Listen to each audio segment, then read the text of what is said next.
Los cuatro jinetes del nuevo apocalipsis. Episodio 1.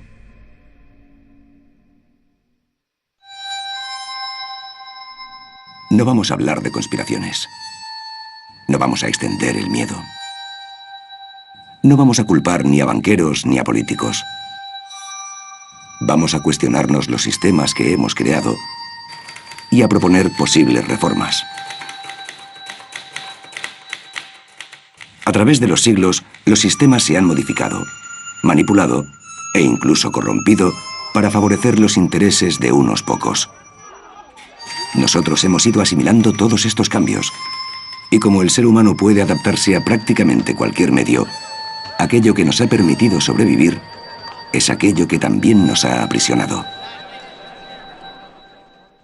Casi todas las sociedades tienen una élite que trata de conservar su poder, y lo conservan no solo controlando los medios de producción o con métodos marxistas de control del dinero, sino controlando nuestro mapa cognitivo, nuestros pensamientos. Y lo importante en cuanto a eso no es lo que se dice en público, sino aquello que no se menciona, no se debate. Durante siglos, unos guardianes han manipulado nuestro mapa cognitivo. Pero en 1989, un informático llamado Tim Berners-Lee estableció con éxito la primera comunicación entre un cliente HTTP y un servidor. Internet había nacido. Desde entonces, se ha convertido en un tsunami de información libre disponible al instante. Del mismo modo en que la imprenta de Gutenberg luchó por mantener alejado nuestro mapa cognitivo de la élite eclesiástica y real, hoy Internet está empezando a cambiar los gobiernos, las finanzas y los medios. Estamos a las puertas del cambio. Pero para llevarlo a cabo, primero debemos entender todo aquello que nunca nos han dicho. Por eso necesitamos que algunas personas nos digan la verdad para hacer frente a este engaño colectivo. Porque entender algo es quedar libre de ello. Al finalizar la Segunda Guerra Mundial, teníamos la mitad del Producto Interior Bruto de todo el mundo. Fabricábamos 54.000 aviones al año, 7.000 barcos, etc. Éramos la nueva Roma, y lo sabíamos, y creamos un esquema de poder por medio de la Ley de Seguridad Nacional en 1947 para, supuestamente, asegurarnos el control, algo que funcionó muy bien durante la Guerra Fría, pero desde entonces seguimos igual. Y creo que en cierto modo eso refleja nuestra incapacidad para comprender el nuevo mundo.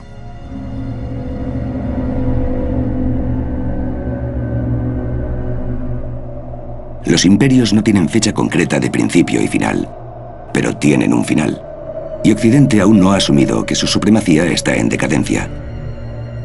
Con el fin de todo imperio, y con el pretexto de renovación, aparecen grupos, ejércitos y organismos que a menudo desde dentro dinamitan la estructura de la superpotencia.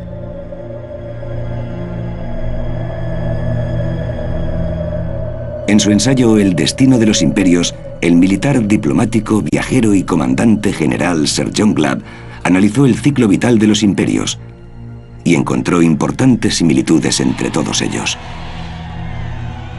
Un imperio dura unos 250 años o 10 generaciones, desde los primeros fundadores hasta los últimos consumidores conspicuos que se convierten en una carga para el Estado.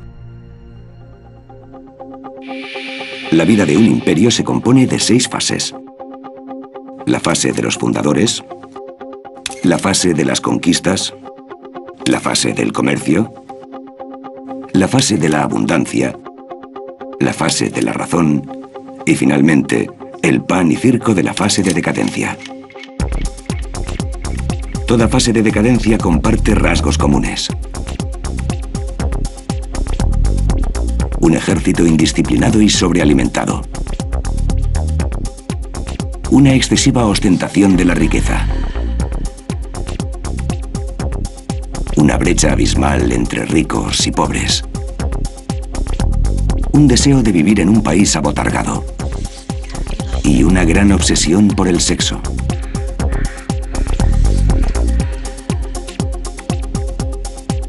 Pero puede que el rasgo más significativo de todos sea la devaluación de la moneda. Estados Unidos y Gran Bretaña comenzaron con un patrón bimetálico de oro y plata, ahora obsoleto.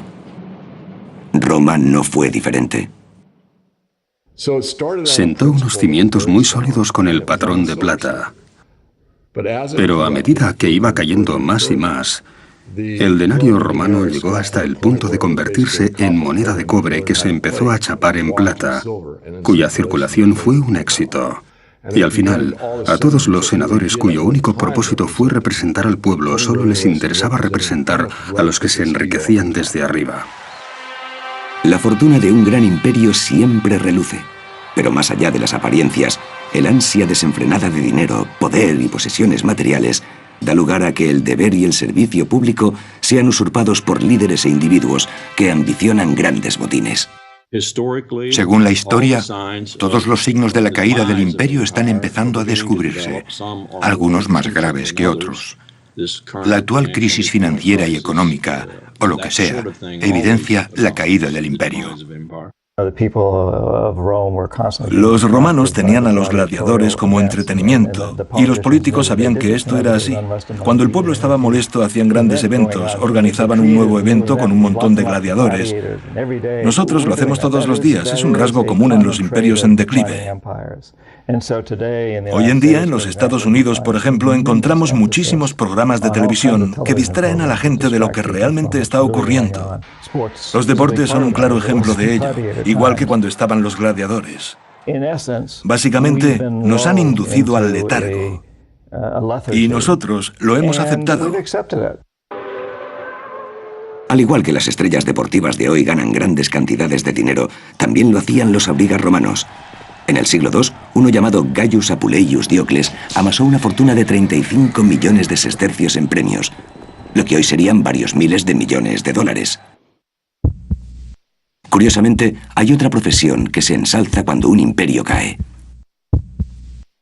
Los romanos, los otomanos y los españoles hicieron de sus chefs celebridades. Este rasgo también tipifica el fin de un imperio. Cuando las cosas iban muy bien, se da este último gran impulso que muestra que estábamos muy bien y que nos sentíamos muy bien, aunque ya no nos sintamos así. Pero todo el mundo quiere hacerlo, con la mejor comida, la mejor música, las mejores películas, un reality show o una revista. Pero nunca tenemos suficiente, aunque no lo necesitemos. Lo que necesitamos es que una fuerte convicción moral y una gran integridad reinen en la sociedad. La generación del baby boom empezó en esta fase de decadencia. Puede que, sin saberlo, hayan roto el pacto intergeneracional secreto. Con el consumismo desmesurado, los precios de las viviendas en alza y el deseo de la eterna juventud, el baby boom ha despilfarrado la herencia de futuras generaciones. Mi generación y la generación que sigue a mi generación hemos olvidado esa frase que aparece en el preámbulo de nuestra Constitución que dice «y nuestra posteridad». De repente, lo único importante somos nosotros y punto. La generación del baby boom de la que formo parte ha llevado a cabo la peor distribución de capital de la historia. Hemos tenido petróleo barato, o mejor dicho, energía barata. Hemos tenido abundancia de ideas y hemos elegido un sistema y lo hemos perpetuado. Y esa es una de las peores maneras de aprovechar los beneficios que hemos obtenido. Ahora vamos a pagarlo caro. El ser humano es variable y paradójico. Ansiamos la paz y la inmortalidad, pero seguimos inventando nuevos modos de destruirnos los unos a los otros. Somos capaces de realizar los actos más nobles y generosos y las más terribles atrocidades. El ser humano es una criatura compleja. Por ejemplo, somos capaces ahora mismo de actuar, dando lugar a que probablemente, aunque no inevitablemente, nuestros nietos se enfrenten a catástrofes terribles.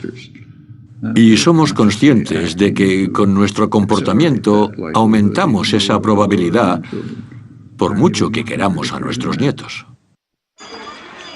¿Por qué, a pesar de haber tanta sabiduría en el mundo, seguimos luchando por una distribución justa de la riqueza?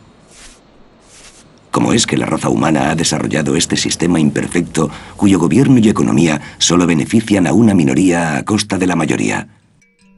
Y con tanta pobreza, en una era de abundancia, ¿cómo es que no tenemos el valor de cambiar esta estructura social tan salvaje? La avaricia es un ingrediente fundamental en la economía moral. El problema no es que no haya riqueza suficiente en el mundo. Dicen que hay pobreza y que tenemos que crear más riqueza. Pero en el mundo hay lo suficiente para cubrir todas las necesidades, como dijo Mahatma Gandhi, pero no para cubrir todas las avaricias. ¿Pero será simplemente avaricia o irá más allá? ¿Es un problema sistémico? Como civilización, está claro que hemos tenido éxito. Lo hemos hecho muy bien. Llegó la revolución industrial y hemos sobrevivido. Construimos tecnología militar y hasta ahora hemos sobrevivido.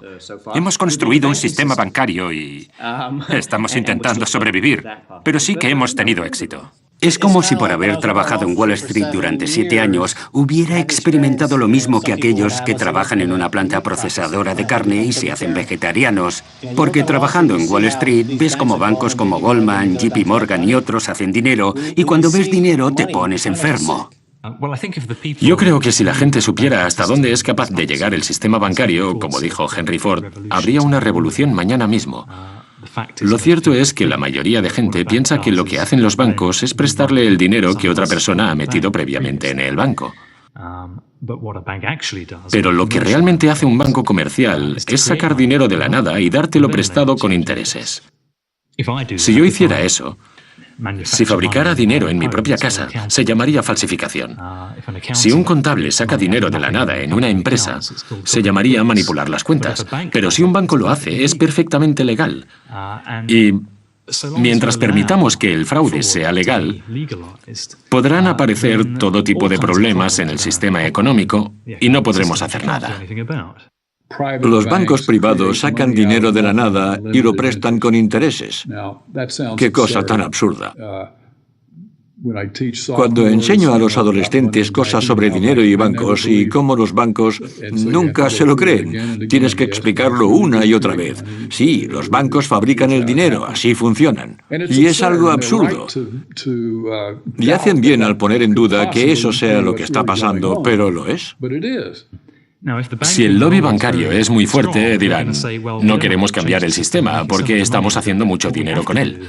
Lo que vamos a hacer es tratar de convencer a la gente de que es culpa suya, que su salario es demasiado alto y que por eso ha subido la inflación. O la gente especula con el ladrillo y por eso los precios están subiendo. Lo que no van a decir es que todo esto ocurre porque los bancos fabrican dinero de la nada y lo introducen en el sistema y que eso hace subir los precios. ¿Y cómo es que hemos acabado con un sistema en el que los bancos tienen el poder de crear dinero?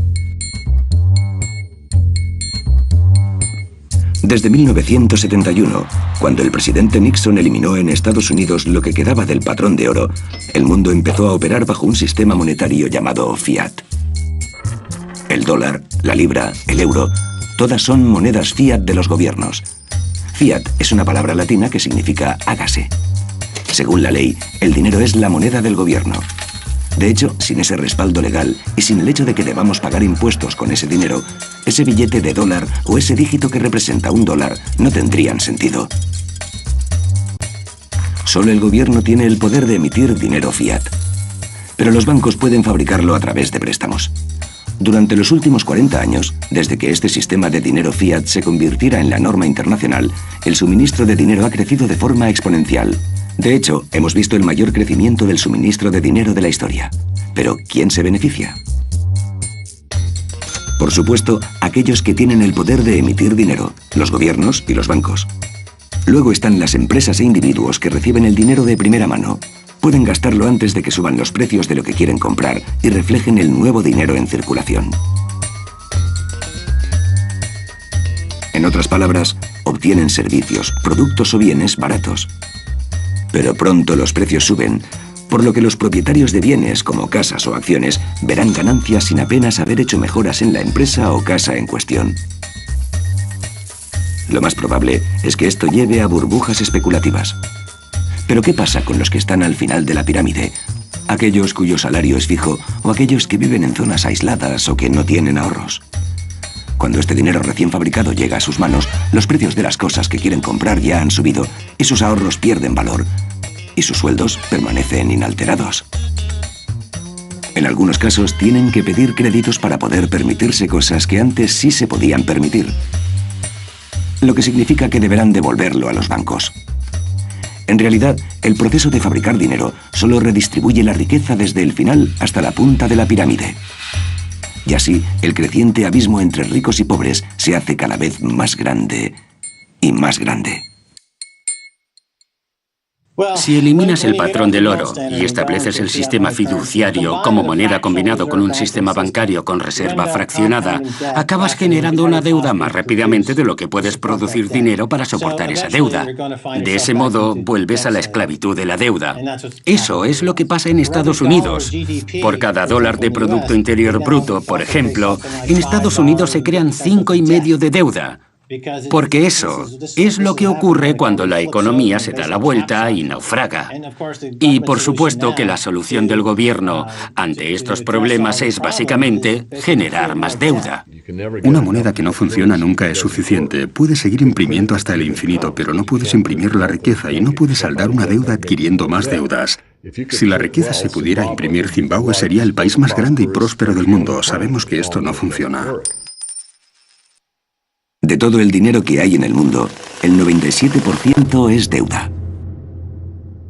El filósofo francés Voltaire dijo una vez: todo el dinero impreso acaba retomando su valor original. Ninguno.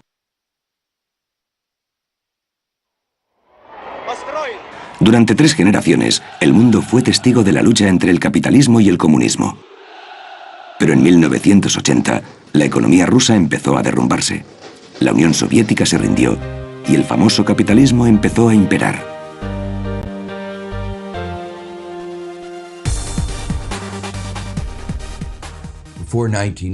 Antes de 1989 teníamos una batalla entre el consumismo y el mercado, y en aquella batalla se intentaba ocultar los errores de la economía de mercado. Es muy importante que en la batalla no critiques a nuestro bando mientras estamos luchando contra el otro. Y el otro bando era el del autoritarismo socialista, cuyo intento de procurar bienestar a toda la sociedad había fracasado. Así que estaba claro, si tenías que elegir entre esos dos, ¿cuál era el mejor? El comunismo fracasó primero por varias razones. Era ineficiente, no respetaba los derechos humanos y otras cosas. Por eso, el occidente capitalista seguía pensando en tono triunfalista: nuestro adversario ha fracasado y eso significa que lo estamos haciendo bien. Ambos sistemas intentan hacer algo que es básicamente imposible: crecer eternamente. Y ambos fracasarán. Uno fracasó primero y el capitalismo fracasará después, si no lo está haciendo ya. Ahora mismo, América está en una posición muy interesante porque en los últimos 200 o 300 años de historia es una cultura que ha existido gracias a la certeza de que los recursos pueden ampliarse. Si había un problema, siempre tratabas de arreglarlo con un pastel más grande. Vete al oeste, joven. Haz el pastel más grande para que todos tengamos un trozo más grande. Ahora vivimos en un mundo en el que tal vez los recursos empiecen a estar limitados y tenemos que empezar a dividir el pastel y a hacer daño a otros. Y la gente no está preparada para ello. ¿Por qué el país se ha desviado tanto de las intenciones de sus padres fundadores? ¿Cómo se ha distorsionado tanto el sueño americano? Durante los últimos 30 o 40 años, el capitalismo se ha llevado al extremo. Y todo esto se remonta al economista Milton Friedman de la Escuela de Chicago, y Ronald Reagan y Margaret Thatcher y otros que extendieron estas prácticas y animaban a la gente a acumular deuda, promoviendo la privatización. Eran pequeños estados, aunque grandes potencias militares. Así que los gastos subían.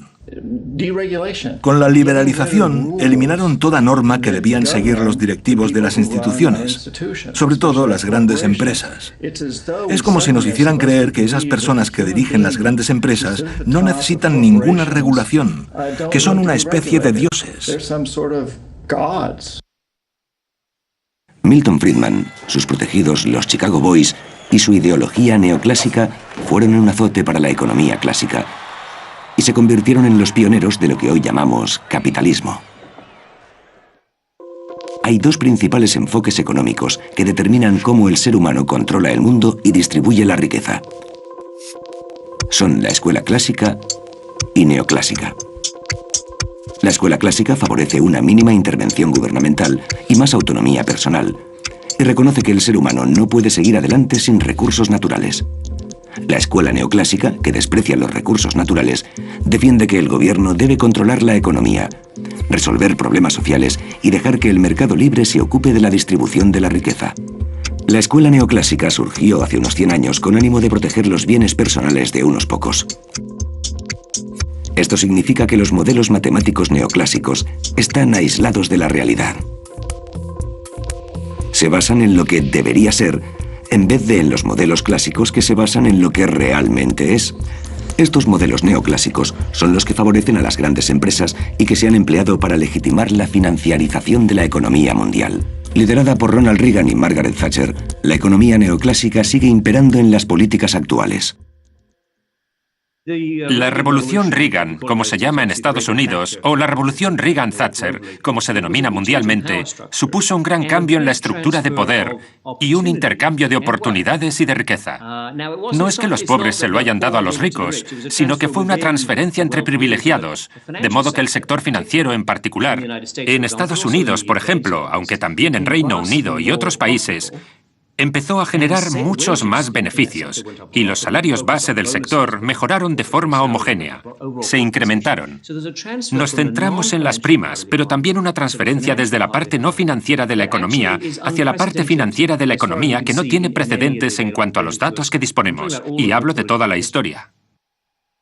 En 1932, tras la gran caída de la bolsa, se creó una pequeña ley para proteger a la sociedad.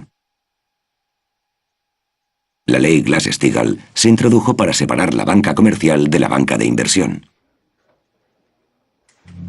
67 años después, en 1999, bajo la influencia del secretario de Hacienda Larry Summers y su predecesor Robert Rubin, el presidente Bill Clinton revocó la ley Glass-Steagall. De nuevo los bancos podían coger el dinero de los ahorradores y especular con él para hacer todo lo que quisieran. Wall Street se ha convertido en una especie de casino. Y por desgracia, no es como los de Las Vegas, que son una forma legítima de entretenimiento. Es un casino que tiene tremendas repercusiones negativas en toda la sociedad. No supone perder tu dinero en noches de desenfreno, sino que el modo en que esas organizaciones pierden su dinero afecta a toda la sociedad y provoca una destrucción masiva de puestos de trabajo.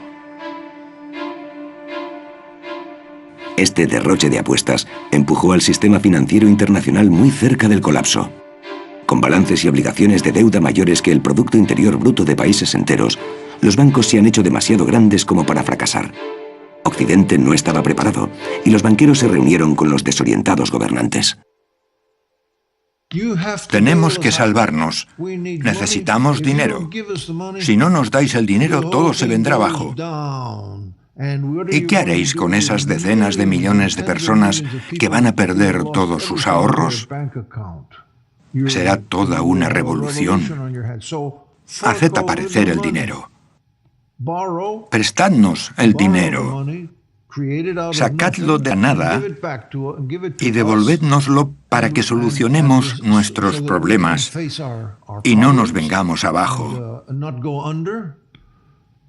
Porque si no, y esto es lo que Han Paulson dijo en el Congreso de Estados Unidos. Acudió un día para decirles, necesitamos 700.000 millones de dólares y los necesitamos ya, de inmediato.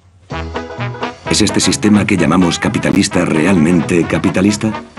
En un sistema capitalista se supone que el gobierno es pequeño, pero hoy el Estado está más inflado y tiene más influencia que nunca. Individuos y empresas operan en un presunto mercado libre. Las buenas empresas obtienen beneficios y las malas fracasan estrepitosamente. Pero durante la crisis bancaria de 2008, la gente vio cómo el sistema económico occidental se rompía como siempre se les había asegurado que no lo haría. Socialismo para los ricos, capitalismo para los pobres. En América, por ejemplo, los bancos que tenían problemas fueron castigados por el gobierno. Eso era socialismo. La gente no apoya un sistema socialista en América, pero ahora es el país más socialista que existe. Tenemos un sistema que no es el típico sistema capitalista. Los ricos cometen errores, pero no son castigados. Los pobres cometen errores y sí son castigados. O lo que es peor, no cometen ningún error y son obligados a pagar por los errores de los ricos. Cuando el contribuyente se hace cargo de la mala especulación de los bancos, entonces, en vez de que la economía esté al servicio del ser humano, el ser humano está perpetuamente al servicio de las amorales organizaciones financieras.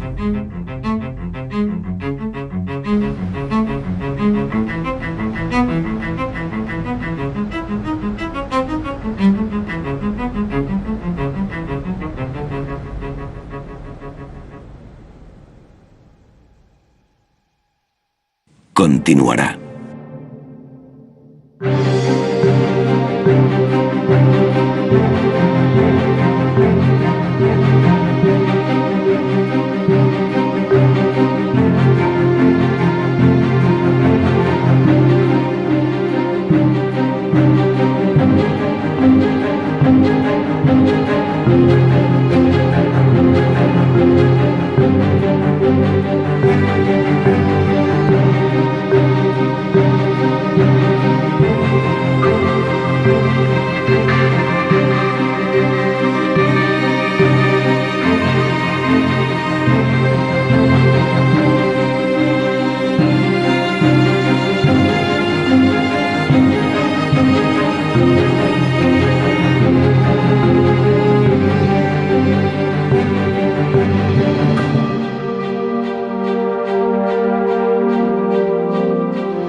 Los cuatro jinetes del nuevo apocalipsis, episodio 2.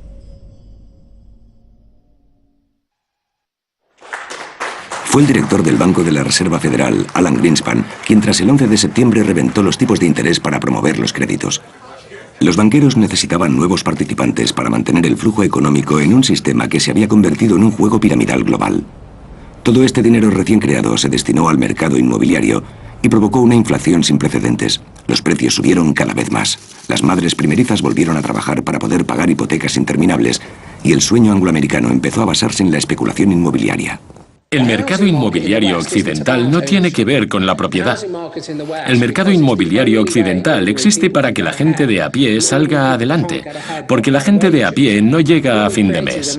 Lo que hemos creado es una gran burbuja inmobiliaria que chupa una gran cantidad de capital, un capital que se extrae de innovaciones económicas legítimas y al que se le da un uso especulativo sin obtener beneficio legítimo alguno.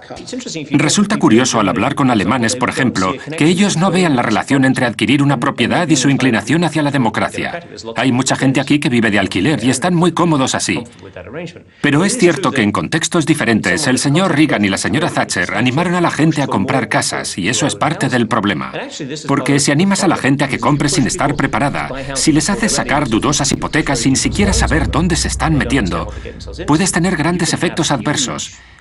Eso es lo que llevó, en parte, a la crisis inmobiliaria de alto riesgo en Estados Unidos. No tiene nada que ver con la democracia, solo es una mala idea económica. El avance de alrededor del año 2000 en Estados Unidos se dio cuando los banqueros descubrieron que los pobres eran honrados. Se dieron cuenta de que si eres pobre, si no eres rico, tienes un conjunto de valores diferente y piensas que una deuda es una deuda y que tienes que pagarla. Y la gente intentará pagar las deudas en las que se ha metido, aunque esas deudas no sean legítimas, aunque esas deudas sean más grandes de lo esperado, aunque no las puedan pagar. Las cajas y los bancos, cuando emitían contratos de préstamo con tipos de interés flexibles, ya sabían desde el principio que estos problemas podían surgir más adelante y que la gente no iba a poder pagar las hipotecas. Al subir los tipos de interés, muchas personas se vieron con problemas. Sin comida en el frigorífico, sin poder pagar una educación a sus hijos, sin poder pagarles la universidad. Y esta mala situación está cada vez peor. Los bancos llevaron a cabo un complot delictivo que se cebó con los negros y los hispanos. Los bancos se unieron y respaldaron a la administración de Bush a la hora de flexibilizar las condiciones de crédito a las minorías raciales para así explotarlas económicamente. Eran créditos que concedía uno de los mayores prestamistas de la ciudad y del país, Wells Fargo, y que estaban dirigidos a las comunidades minoritarias de la ciudad. Consiguieron que la gente firmara préstamos que no podía pagar, que eran préstamos de tipo subprime, y por lo tanto eran más caros y menos ventajosos para los prestatarios. Ocultar prácticas de usura mediante la letra pequeña de productos financieros complejos solo podía enriquecer a unos cuantos interesados. Muchas de las comunidades de afroamericanos afincados en la ciudad vivían un buen momento. Experimentaron un gran desarrollo y veíamos grandes signos de vitalidad en estas comunidades. Y el resultado de los embargos de Wells Fargo y de los préstamos subprime de ese prestamista y de otros ha detenido significativamente ese progreso y lo ha anulado. Lo que ha ocurrido en Baltimore es solo un ejemplo de lo que está ocurriendo en todo el mundo. Un modo de definir esta injusticia sería tildarla de racismo. Pero si observamos de cerca, veremos que es algo que está más allá de la raza: el negocio. El sector financiero ha adquirido un gran poder, en parte a través de contribuciones políticas, con intercambios de favores, pero sobre todo, gracias al control ideológico, gracias al convencimiento de que las inversiones son buenas, de que cuanto más se invierta mejor será, y que una inversión descontrolada y sin límites es lo mejor. Y esa es la clave de todo esto, lo que en Estados Unidos llamamos pasillo de poder entre Wall Street y Washington.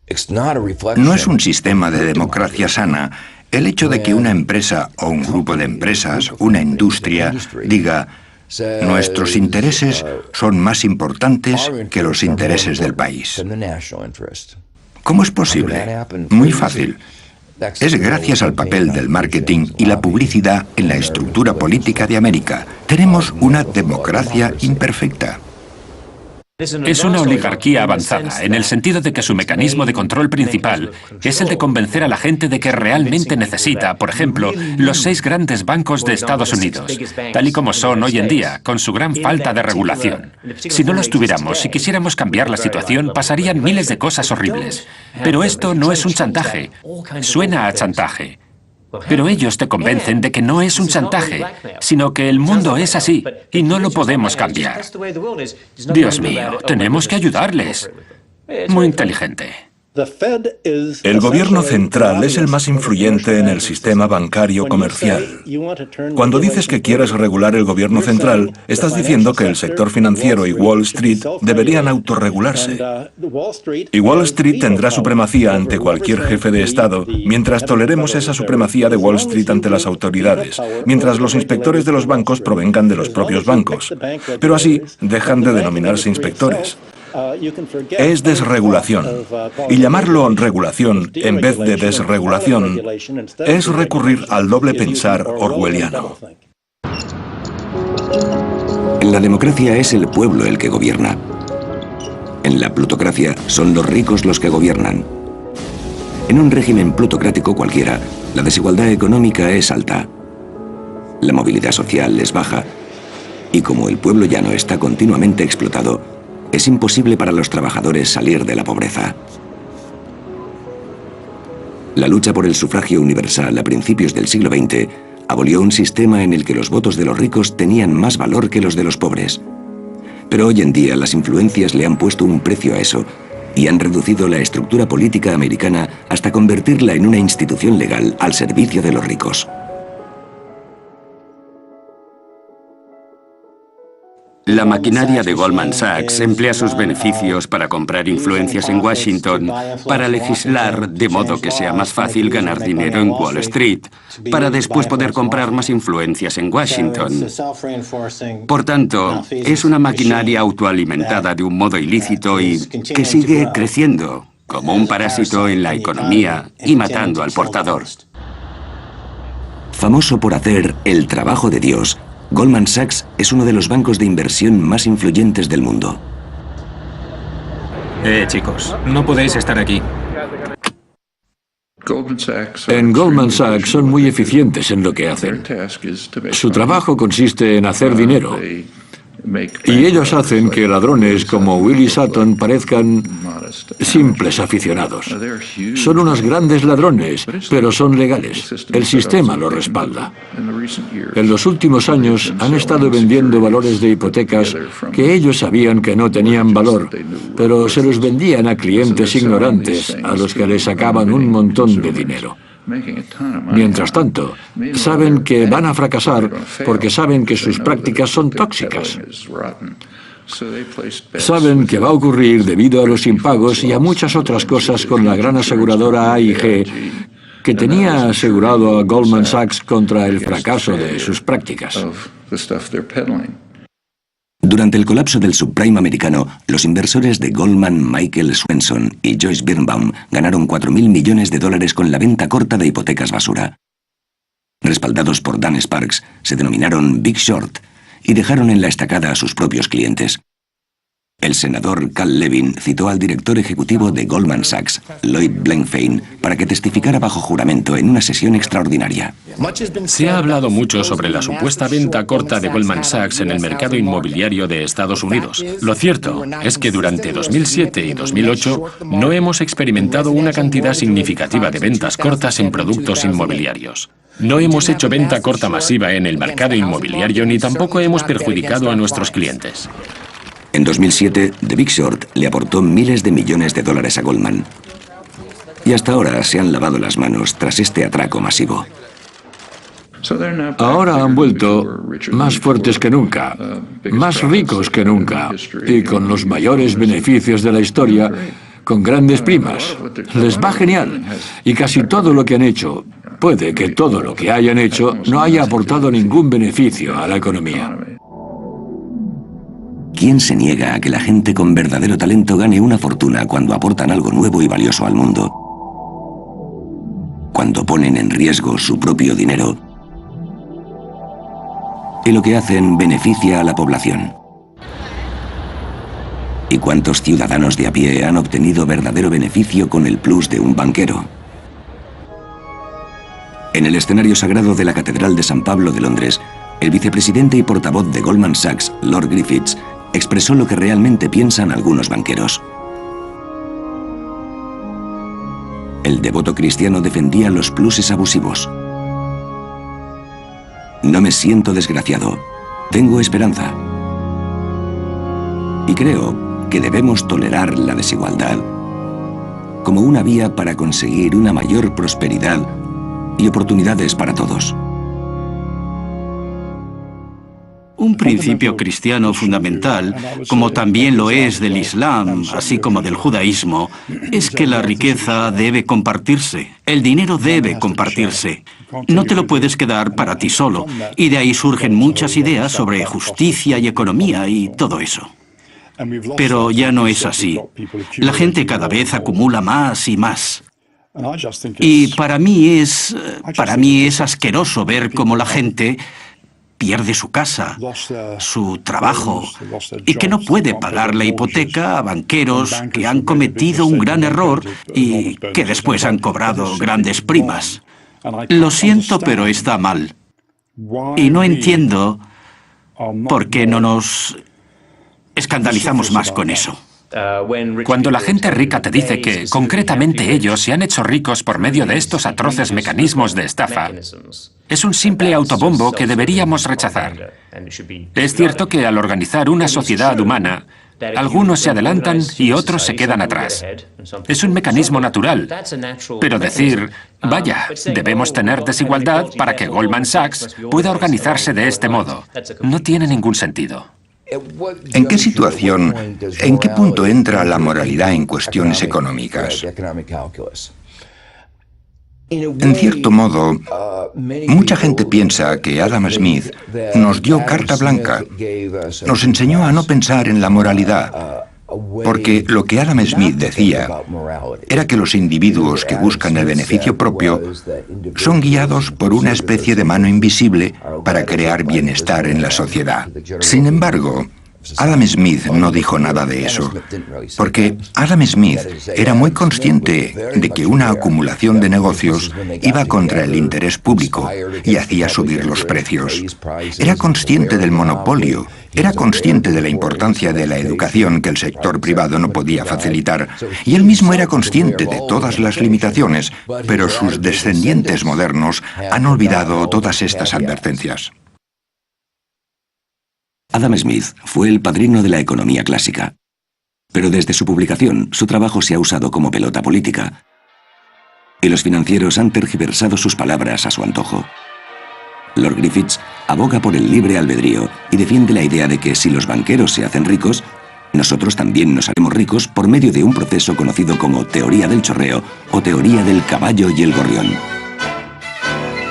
Si el comedero del caballo está lleno, caerá algo al suelo para los gorriones.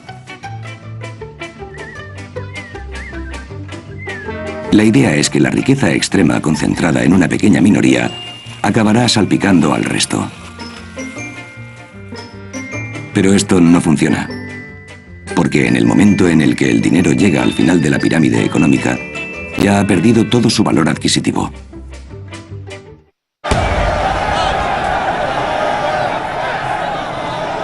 Pero la gente no tiene muy claro por qué nuestros líderes políticos han permitido que esto ocurra. Y es normal que se pregunten, ¿por qué? Porque nuestros sistemas políticos están defectuosos. Están defectuosos por la dependencia de los grupos de presión de propaganda electoral.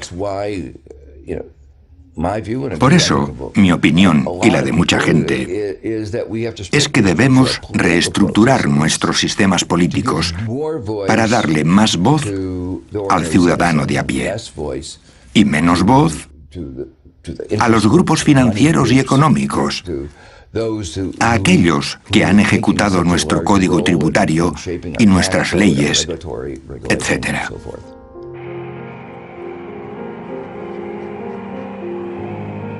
Me detuve frente a la puerta de la casa de Colin Powell. Le miré y le dije, ¿qué será lo siguiente, jefe? Me contestó, ¿a qué te refieres? Yo le dije, ¿qué vas a hacer? ¿A dónde vas a ir? Estoy escribiendo un libro. Ya sé que estás escribiendo un libro, pero no vas a hacer eso el resto de tu vida. ¿A dónde irás? Y él me dijo, puede que siga en algún ministerio, pero antes está el dinero. Le pregunté, ¿dinero? Y él me dijo, sí, millones. Es la única manera de trabajar en un ministerio del gobierno americano. Madre mía. Los demócratas y los republicanos están sujetos a intereses corporativos y hasta que no se liberen de esos intereses corporativos, no tendremos un buen gobierno.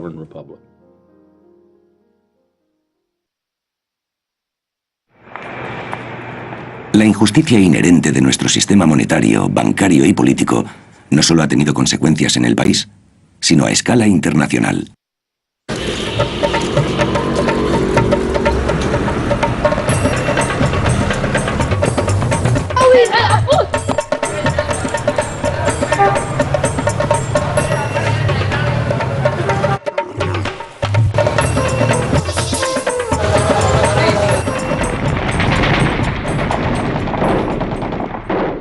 Los líderes occidentales han presentado su campaña militar en Irak, Afganistán y Pakistán como una obligación moral.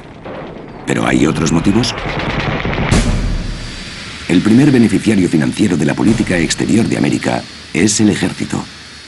En concreto, aquellos que suministran armas y equipamiento.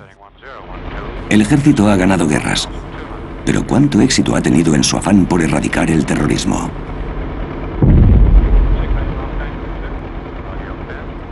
Los bombardeos no solo han fracasado, sino que han provocado más extremismo. Han contribuido a la radicalización de los jóvenes en la frontera noroeste y también en zonas de Punjab y Pakistán. Y cada vez más, y a veces, parece que América lo hace deliberadamente para desestabilizar a Pakistán. No estoy seguro de ello, pero sí que creo que cuando matas a 10 de los que apoyan esta máxima, los llamados terroristas, creas 500 más, porque ven los bombardeos como ataques al Estado soberano de Pakistán.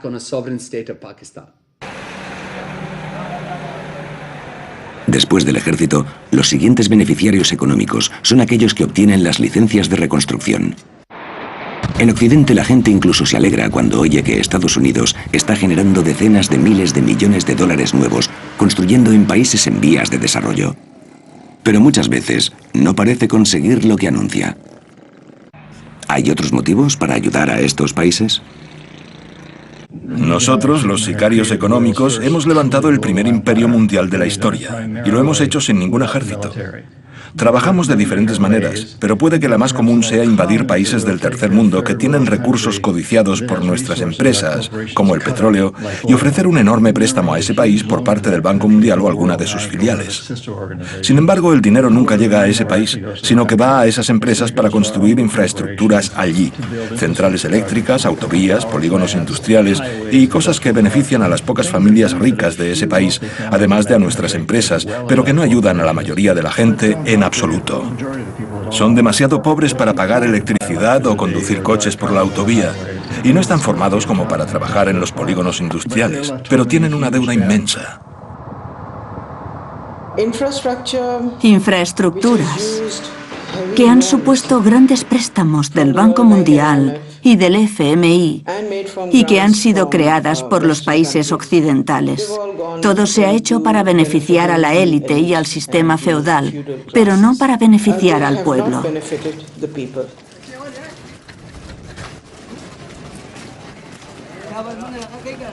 Las masas tienen muy poco.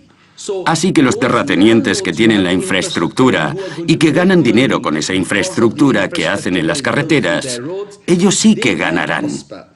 Y para los que no tienen recursos, los que no tienen trabajo, no existe ninguna actividad económica, nada relacionado con la producción, para que puedan vender y beneficiarse también.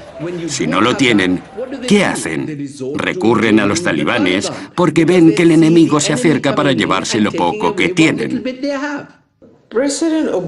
Tengo entendido que el presidente Obama quiere invertir $7.000 millones y medio de dólares en infraestructuras en Pakistán para paliar la pobreza y eliminar a los oponentes y el sentimiento antiamericano que tienen aquí. Sean cuales sean sus motivos, no nos es imprescindible. De hecho, tal vez sea lo peor que puede hacer.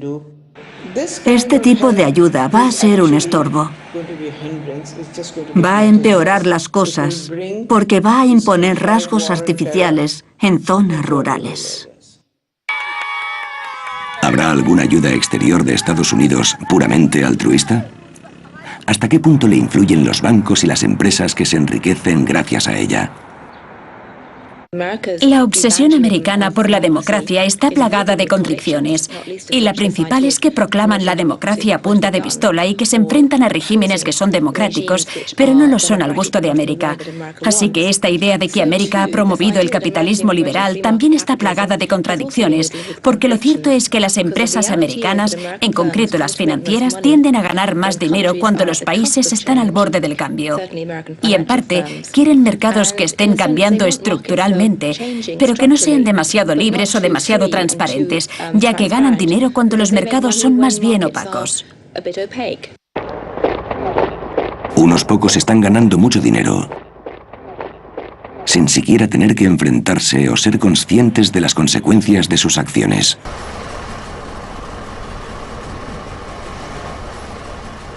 ¿Qué importa si en África mueren 5 millones de niños por la deuda del año anterior? Tengo una prima de 1 millón de libras, ¿sabes? Si mantengo esta conversación, y ya la he mantenido con algunos banqueros que llevan muchos años en el negocio, escuchan atentamente y con mucha educación, con mucho respeto, y al final dicen, Tarek, me ha encantado volver a verte, y vuelven a su oficina para firmar otro crédito en Tanzania o algo así. Yo he conocido a muchos terroristas, entre comillas. Los he conocido y los he entrevistado en libros desde que era sicario económico y no he conocido a ninguno que quisiera ser terrorista. Todos querían estar con su familia en la granja. Se ven abocados al terrorismo porque pierden la granja, porque se la inundan con agua para hacer una hidroeléctrica o con petróleo, con grúas perforadoras. Les han destrozado la granja. No pueden dar una vida a sus hijos. O en el caso de los piratas somalíes, les han quitado las aguas para pescar. Por eso son así, no porque quieran ser piratas o terroristas. Habrá unos cuantos locos, porque hay algunos locos a los que les falta un tornillo. Hay asesinos en serie y hay locos, y puede que Osama Bin Laden sea uno de ellos. Pero no consiguen seguidores hasta que ocurre una injusticia. Cuando se mueren de hambre o les quitan algo, es cuando siguen a estos locos, porque parece que les ofrecen una alternativa.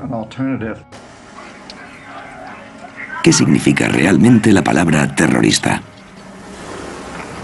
Muchos terroristas se describen a sí mismos como soldados de la libertad. ¿Son posibles ataques terroristas dirigidos únicamente a empresas, especuladores y políticos occidentales? Cuando hablamos de terrorismo, hablamos de un ataque hacia nosotros, no de un ataque nuestro hacia ellos. Lo que ellos nos hacen a nosotros puede ser horrible, pero no es ni una pequeña parte de lo que estamos haciéndoles nosotros. Por ejemplo, el 11 de septiembre fue un ataque terrorista muy serio. Puede que el peor ataque terrorista de la historia, pero podía haber sido peor. Supongamos, por ejemplo, que Al-Qaeda bombardea Washington y la Casa Blanca, que matan al presidente e instauran una fuerte dictadura militar y que traen a un montón de economistas que llevan la economía a un caos histórico. Eso habría sido peor que el 11 de septiembre. No me lo estoy inventando, ocurrió así. Lo llaman el primer 11 de septiembre en Sudamérica y ocurrió en Chile. El 11 de septiembre de 1973, el presidente chileno elegido democráticamente, Salvador Allende, fue derrocado por un golpe de Estado. Empezó la dictadura con Augusto Pinochet hasta el año 1990. Eliminaban sistemáticamente toda disidencia política. Miles de personas fueron detenidas y asesinadas. ¿Quién llevó a cabo aquel 11 de septiembre? No es difícil saberlo. Estaban en Washington y Londres. Pero eso no es oficial, de eso no cuenta. Hay un principio ideológico que nos insta a no fijarnos en nuestros delitos. Sin embargo, debemos exaltar los delitos ajenos y mostrar honor oponiéndonos a ellos. La solución a las verdaderas causas del denominado terrorismo no es empeorar la desigualdad económica. Si de verdad los políticos quisieran combatir el terrorismo, deberían empezar haciendo una gran reforma en casa. Porque mientras los grandes imperios bancarios lleven a cabo infraestructuras y generen deuda en otros países, Occidente seguirá exportando injusticia por medio de las finanzas. Millones de personas perderán su hogar. El terrorismo crecerá y el neocolonialismo acabará cada vez con más vidas en todo el mundo.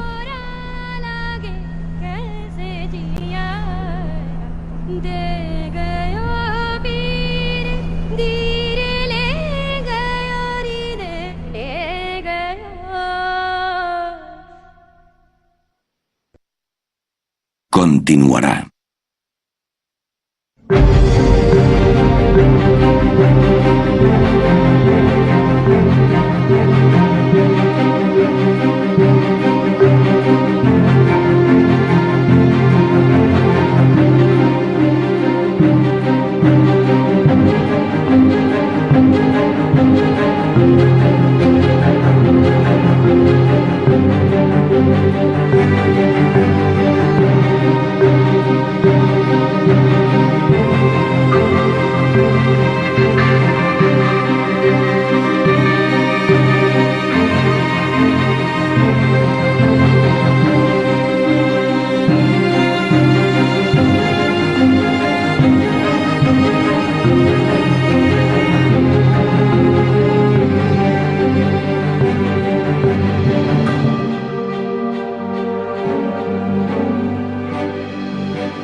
Los cuatro jinetes del nuevo apocalipsis.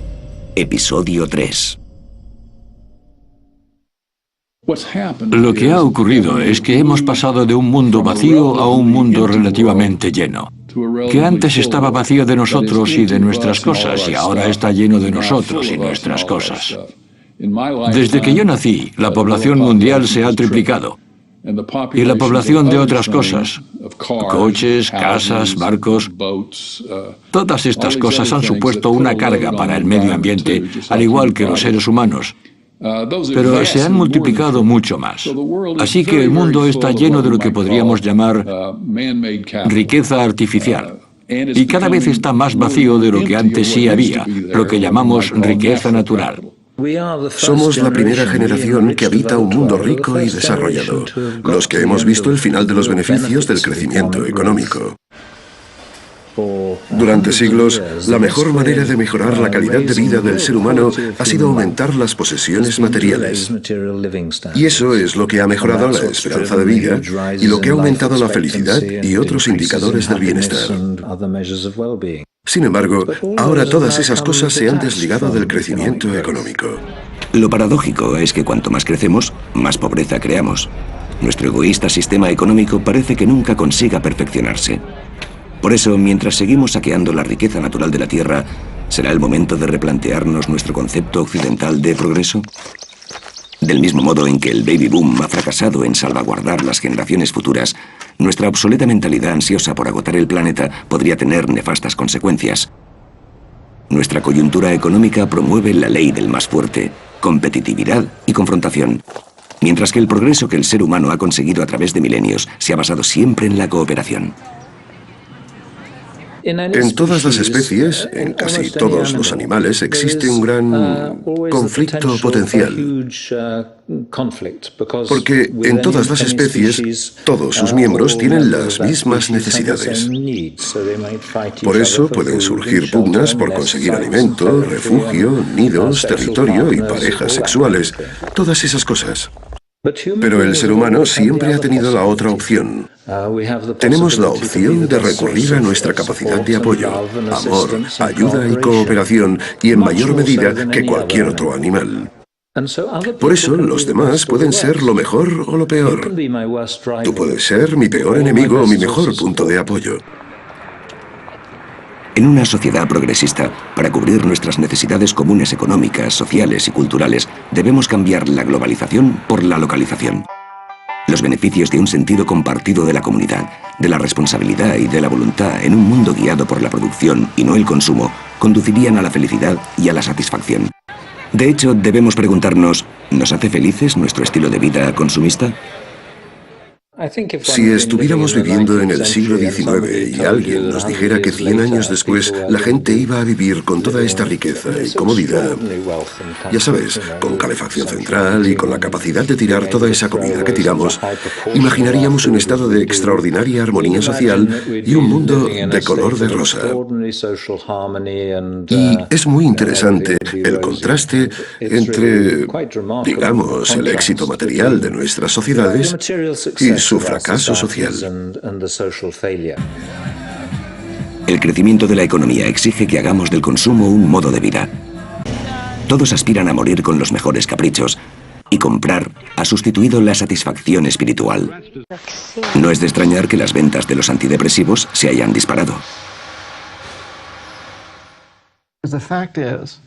Lo cierto es que la economía mundial, a lo largo de estos años, una buena parte de mi vida, se ha basado en los ejércitos o en producir cosas que casi nadie necesita.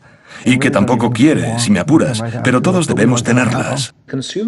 El consumismo está dominado por nuestra naturaleza extraordinariamente social. Porque queremos tener aquello que nos hace vernos mejor ante los demás.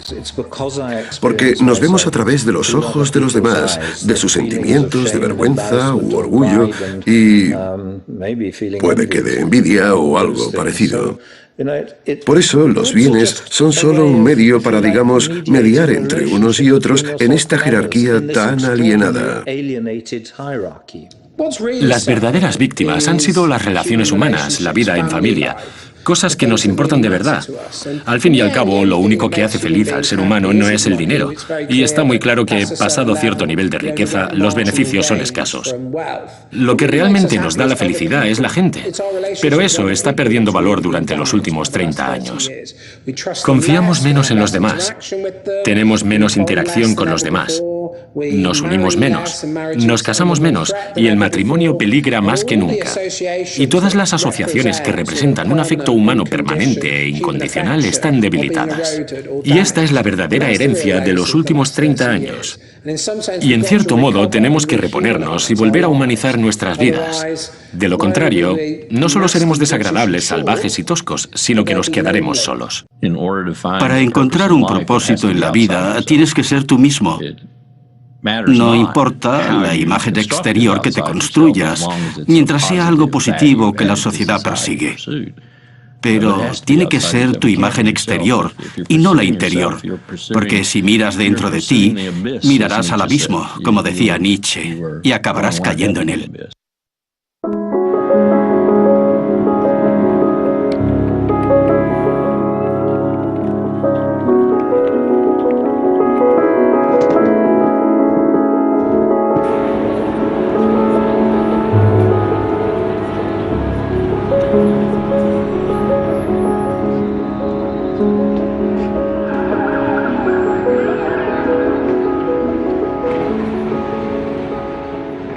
Uno de los pilares culturales que forman el pensamiento occidental actual es la construcción cinematográfica de Hollywood, que sigue un patrón cultural concreto, un principio, un nudo y un desenlace. Hay dramatismo, tensión, hay determinación. Suele haber un bueno y un malo, y hay historias que representan toda situación humana. Esta hollywoodización del modo en el que la gente se comunica y el modo en el que cuentan historias sobre ellos mismos y cómo perciben la historia ha tenido un gran impacto en nuestra percepción de la crisis financiera. Y en ella, la gente ve un principio, un nudo y un desenlace. Y ven el desastre de Lehman Brothers y esperan, digamos, un desenlace. Y quieren que haya malos. Quieren víctimas también. Por eso se obsesionan con ciertas personas, a pesar de que no solo fueron una o dos personas las que estuvieron en la raíz del problema, sino que fue algo sistemático y de que casi todos los participantes fueron en cierto modo culpables, bien por clara negligencia, por no haber hecho las preguntas pertinentes o por no haberse preguntado por qué el dinero ha sido tan barato durante tantos años. La idea de que fue un error sistemático es algo que le resulta muy difícil de entender a la gente y aún más difícil todavía verla como una buena historia. Puede que tengamos ese sentimiento de impotencia porque no llegamos a entender cuál es el verdadero problema. Quitar unas cuantas manzanas podridas no rectificará los errores de fondo del sistema económico occidental. Un sistema que debería estar protegiendo a la gente y que sin embargo es lo que empuja a nuestros 4 jinetes a trotar por venganza. Los 4 jinetes de la actualidad. Un sistema financiero voraz. Violencia organizada en auge. Millones de personas viviendo en la miseria y el agotamiento de los recursos naturales. Se llevan por delante a los más necesitados. Galopan sin cesar porque el mapa cognitivo que nos han creado nuestros colegios, universidades y medios de comunicación no nos animan a cuestionar las normas establecidas. Lo que sí hay es apatía. En parte pienso que somos sociedades deprimidas. Estamos acostumbrados a pensar que no podemos hacer nada, que no hay alternativa, que nunca vamos a solucionar todos esos problemas y que vivimos en una sociedad sin ética y ya está. Creo que lo que debemos sacar de todo esto es el reconocimiento de que podemos solucionar muchos de esos problemas haciendo que nuestras sociedades sean más igualitarias, reduciendo las diferencias económicas, porque eso también contribuiría con el medio ambiente. Podemos crear una sociedad que sea cualitativamente mejor para todos. Esta apatía está articulada de tal forma que no se comenta en los medios de comunicación. Sorprendentemente, los medios están dominados por los intereses inmobiliarios y financieros, y no van a explicarle a la gente la relación entre el sector financiero, el asegurador y el inmobiliario. Hay mucha desinformación. Se eluden responsabilidades y se niegan las causas reales. Todas son estrategias comunes. De hecho, hasta en la educación se puede ver que algunos bancos han construido universidades, las han fundado. Fundan centros de estudios, dirigen fundaciones educativas y periódicos. Todo esto está desarrollándose como un ejercicio propagandístico para que la gente no sepa cuál es el verdadero problema. No deberíamos asumir, si no tenemos formación en economía o derecho, que estos temas son demasiado complejos para nosotros. No son en absoluto complejos, son muy simples. Todo es poder y también es democracia. Todo el mundo lo puede entender igual que yo. Una de las causas de esta desinformación es la escuela neoclásica de economía. Estos economistas y académicos implantaron sus teorías con éxito, como si fueran una Biblia. Pero del mismo modo en que la imprenta de Gutenberg fue la revolución en el siglo XVI, hoy vivimos los albores de la era de Internet, que acabará con el velo de ignorancia que han corrido los académicos y los guardianes de los medios de comunicación. La educación puede ser una forma de control mental masivo, y sorprende que actualmente la economía neoclásica se siga estudiando en todas las universidades de la Ivy League.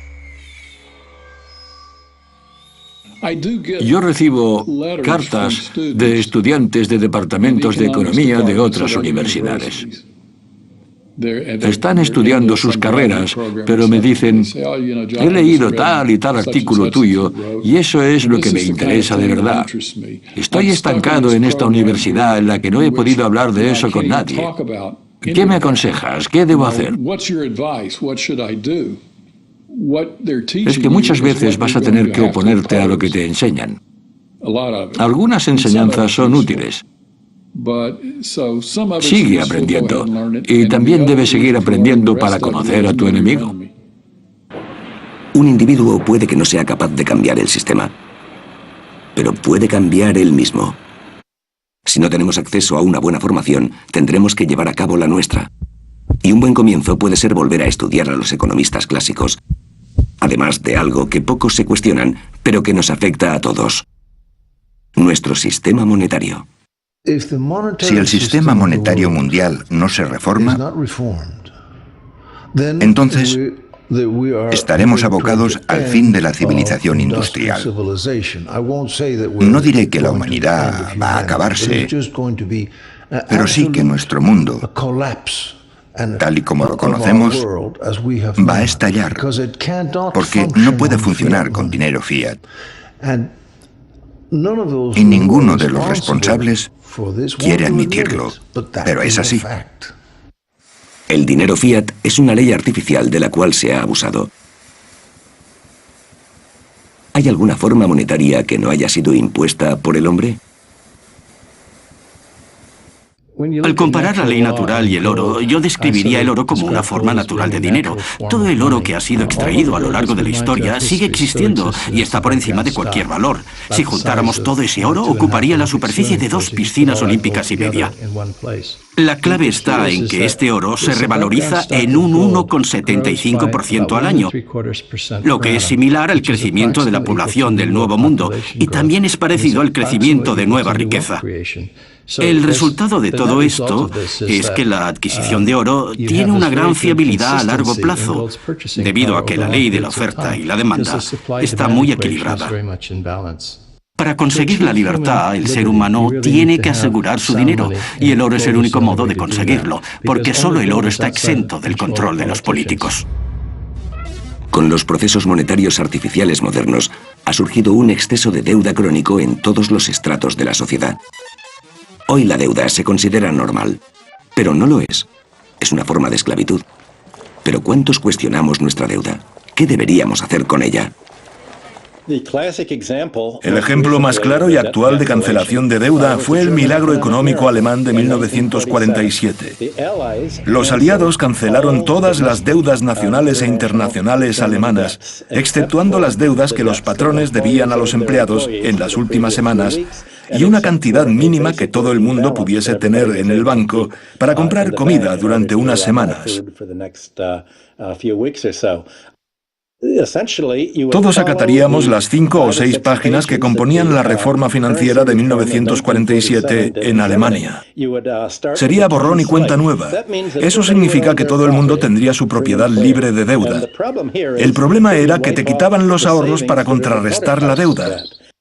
Eso no sería nada malo si nos diéramos cuenta de que los ricos americanos, que forman el 1% de la población, ha amasado una gran fortuna con sus propias manos, más de lo que dicen las estadísticas en la historia. Nuestro sistema tributario también necesita una reforma. Actualmente grabamos por lo que producimos. Tal vez sería más progresivo grabar por lo que consumimos. ¿Cuántos americanos se dan cuenta de que los padres fundadores nunca quisieron que los americanos pagaran impuestos por trabajar? Dicho de otro modo, se suponía que no tenían que pagar impuestos sobre la renta. El sistema tributario que fue importado de Gran Bretaña como vestigio del colonialismo ha invadido el mundo. El elemento más importante de todo sistema tributario es hacer lo que todos esperaban que se hiciera en el siglo XIX. Basar el sistema tributario en los impuestos a la propiedad, en la barra libre del valor de la propiedad y en lo que John Stuart Mill llamaba rendimientos decrecientes, el beneficio que los propietarios sacaban mientras dormían, como él decía. ¿Quién hizo el petróleo que hay bajo tierra? Y el carbón, y el hierro. Son cosas que no son producto del esfuerzo humano. Claro que extraerlos sí lo es, pero no es su existencia.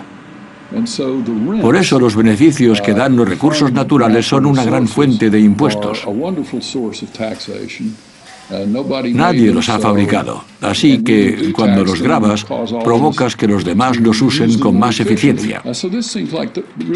Al parecer es lo mejor para grabar, y no el trabajo y la riqueza. Este sistema tributario, respaldado por todos los economistas clásicos, podría empezar a solucionar la pobreza del mundo al tiempo que permitiría a los ciudadanos de países en desarrollo mantener la riqueza de sus recursos. En los países desarrollados podría solucionar nuestra crisis del ladrillo y nuestra deuda, además de facilitar un modelo de negocio necesario para nuestra economía. Tal vez deberíamos también rescatar otro principio atemporal para los trabajadores que fue promovido durante la Revolución Industrial. La idea de que la gente que trabaja un terreno debería poseerlo está muy arraigada en la cultura de la clase trabajadora. Por eso, aquí, en la temprana revolución industrial de finales del siglo XIX, los trabajadores daban por hecho que sí, que deberían ser propietarios de las fábricas en las que trabajaban.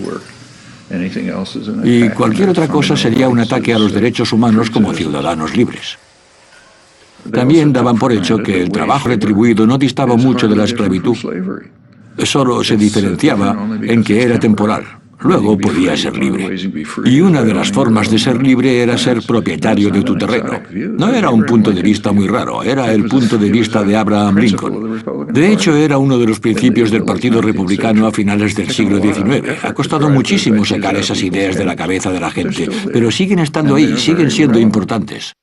Fue el filósofo griego Platón quien propuso que ningún trabajador debía cobrar 6 veces más que otro en ninguna organización. En 1923, el banquero JP Morgan fijó el máximo en 20 veces más. Hoy la diferencia salarial entre trabajadores de multinacionales puede ser de 500 a 1000. Cuando en la escala de la desigualdad tú eres el que cobra 500 veces más, los ricos y los pobres se convierten en especies diferentes y dejan de ser miembros de la misma comunidad. Ya no se comparten los mismos intereses, por lo que es difícil establecer una comunidad y mantener relaciones de amistad entre clases cuya diferencia es tan grande. Cuando la gente muestra indignación ante la apropiación indebida, la defensa más común es la de promover el debate psicológico y citar al voluble economista británico Herbert Spencer. Él acuñó la expresión supervivencia del más fuerte, y sus palabras se emplean para justificar los excesos. La competencia en los negocios es algo positivo, pero el campo de juego tiene que ser llano. Los monopolistas tienen demasiado porque el sistema en el que juegan está amañado. Bajo la actual coyuntura económica, la fortaleza de la gran mayoría de la población mundial es irrelevante. Los que están destinados a pagar esta crisis no son quienes la causaron. Pero aquellos que la causaron, por propia supervivencia, no dudarán en tachar este programa como socialista o incluso comunista. Soy capitalista, soy un hombre de negocios, creo en los principios básicos y por eso me quedo paralizado al ver esos principios destrozados por los monarcas, monopolistas, que han destrozado totalmente el sistema desde dentro en Wall Street y es algo totalmente inaceptable. Yo soy capitalista, creo en el capitalismo. No se trata de deshacerse del capitalismo, se trata de deshacerse de esta forma horrible de capitalismo. El capitalismo, más conocido como economía de mercado, no solo tiene futuro, sino que no puedo ver el futuro del mundo sin él. La cuestión es, ¿qué tipo de capitalismo? ¿Qué tipo de economía de mercado? Un sistema de capitalismo reformado sobre los cimientos del dinero independiente, un sistema tributario basado en el consumo y no en los beneficios, y negocios regentados por los propios empleados, podrían ser los cimientos de una economía que no depende de un constante crecimiento y está al servicio de la deuda. Hemos soportado el famoso mercado libre durante siglos, pero lejos de liberarnos, nos ha llevado a destruir la naturaleza y a destruirnos los unos a los otros, en un intento fallido de progresar. Es totalmente absurdo sugerir que existe un límite totalmente definido en el mercado que nunca deberíamos cambiar. Y eso es lo que los economistas del mercado libre quieren que tú creas, porque una vez te han convencido de ello y lo afirman, porque encima afirman que tienen la verdad absoluta porque son doctores en economía. Te dicen todo lo que se les ocurre y tú tienes que acatarlo. Y así es como podemos identificar a esos tipos. La política consiste en definir los límites del mercado, porque si somos conscientes de ello, hay muchas cosas que se han expulsado del mercado durante los últimos 2 o 3 siglos. Estaba la compraventa de seres humanos, la explotación infantil y muchas cosas que hoy no concebimos como lícitas. Así es como hemos redibujado estos límites y no tiene por qué ser negativo redibujarlos otra vez. La quiebra que ocurrió en la Gran Depresión y que hoy estamos viviendo de nuevo a principios del siglo XXI existe porque, en nombre del crecimiento, aquellos que contribuyen poco en el sistema han prescindido de mucho. Las empresas multinacionales y los bancos siempre aspirarán a crecer sin la necesidad de compensar a aquellos que sí que trabajan para producir beneficios. En el pasado, cada vez que los que contribuían poco se llevaban demasiado, el pueblo se levantaba para poner fin a las prácticas salvajes de un enemigo reconocido. Hoy la pregunta que nos hacemos es, con tanto enemigo desconocido invadiendo nuestro sistema económico y democrático, ¿podríamos volver a hacerlo? Claro que podemos volver a hacerlo, porque es un ciclo. No somos títeres deudores. Aunque sí puede que seamos ratones moviendo la rueda de una gran jaula que alguien ha instalado. La economía mejora. Se establece un orden y se gana mucho dinero en la banca. Es muy fácil comprar a los políticos. Pero la esencia de la democracia americana, es la lucha continua, porque en 1830 Andrew Jackson desafió al segundo banco en Estados Unidos a principios del siglo XX. Teddy Roosevelt desafió a J.P. Morgan y a Johnny Rockefeller. En 1930, Franklin Delano Roosevelt desafió a todo Wall Street, y ahora tenemos que hacer lo mismo. Lo único que veo con optimismo y no con escepticismo o pesimismo son mis estudiantes. Primero, porque no intuyo aspiración a llegar a Wall Street entre ellos, sino todo lo contrario. Segundo, porque veo que desprecian a aquellos que son interesados, no solo a los que quieren ganar dinero, sino que desprecian a aquellos que lo único que quieren es ganar dinero. La crisis a la que hoy nos enfrentamos está provocada por el ser humano. Y lo que el ser humano crea, el ser humano puede cambiarlo. Por eso, todos somos capaces de transformar nuestro mundo. Las revoluciones son filosóficas. Organizarnos para evitar que los culpables traten de ocultar el verdadero problema significa que una revolución pacífica contra las organizaciones salvajes y los líderes sin escrúpulos que han destrozado la economía es posible. Los bancos centralizados, el capitalismo manipulado, la especulación urbanística, los impuestos y la economía neoclásica han corporativizado la democracia, falsificado el progreso y distorsionado el destino del ser humano, comprometiendo el futuro de este planeta. Si no intentamos solucionar estos problemas, la próxima implosión ocurrirá a una escala inimaginable. A pesar de la propaganda, a principios del siglo XXI, los bancos centrales liberalizaron el flujo monetario, dando pie a la revalorización urbanística, lo que provocó una burbuja insostenible en un mundo en el que el sistema tributario está amañado para afianzar la supremacía de la élite. La economía neoclásica ha arruinado la vida de miles de millones de ciudadanos de a pie, los ha abocado al conflicto intergeneracional y ha creado un sufrimiento masivo sin límites. Los seres humanos se revolucionan en masa, pero crean conciencia lentamente y por separado. La historia está plagada de ejemplos de personas que se soltaron del yugo de la opresión para adoptar un cambio radical y acabar instaurando líderes populares que mantienen el status quo. Entender algo es quedar libre de ello. La dedicación a una gran causa, el sentido de la responsabilidad y la adquisición de conocimientos son la esencia del ser humano. El verdadero enemigo del capitalismo salvaje y gran aliado de la humanidad es el individuo que está formado y que ha leído y entendido, que sabe decir no y que camina con los ojos bien abiertos.